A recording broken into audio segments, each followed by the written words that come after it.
So now that we've explored wireless physics, coordination, and cellular architecture, we're going to tackle the hardest conceptual piece of Week 11 mobility. Mobility is not just about moving between towers. It's about preserving the identity, maintaining sessions, and updating our routing paths while device changes its point of attachment. From the network's perspective, movement introduces state management problems that a wired system rarely faces. At its core, mobility raises a simple but profound question. How do you find a device that keeps on moving? In a wired network, the IP address usually just implies a stable connection and location. In a mobile network, the assumption breaks down. A device can retain a permanent identity while attaching through different physical networks. The challenge becomes mapping identity to a current location. And that mapping must be updated quickly without breaking the active session.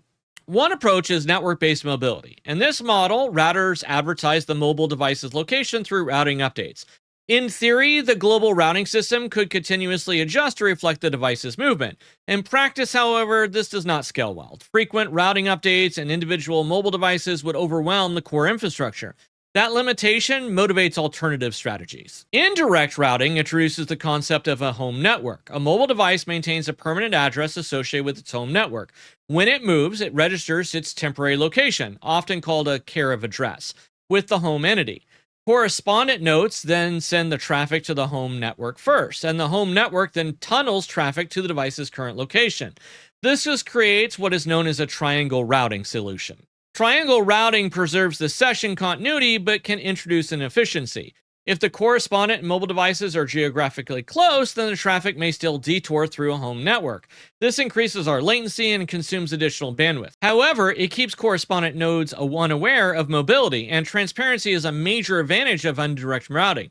The complexity remains within the network rather than at the edge. Direct routing attempts to eliminate that detour. In this model, the correspondent learns the device's current care of address, and traffic flows directly to the visited network rather than through the home network.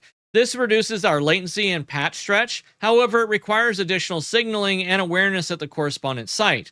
Mobility becomes less transparent and more complex to coordinate. In cellular networks, the home versus visited distinction is deeply embedded. The home subscriber database tracks identity and subscription details. When a device roams into a visited network, registration updates, they propagate back to the home system, and the visited network provides the local connectivity. But the home network anchors that identity. This model supports the global routing across many different carriers. It also enables billing, authentication, and policy enforcement at scale. Mobility management balances transparency, efficiency, and scalability, and indirect routing centralizes complexity but may reduce our path and efficiency. Direct routing optimizes performance but increases our coordination overhead. Cellular systems combine that home identity with visited connectivity to support that global network. Then this framework is in place, we now have a complete picture of wireless and mobility networking from a physical layer to a routing layer.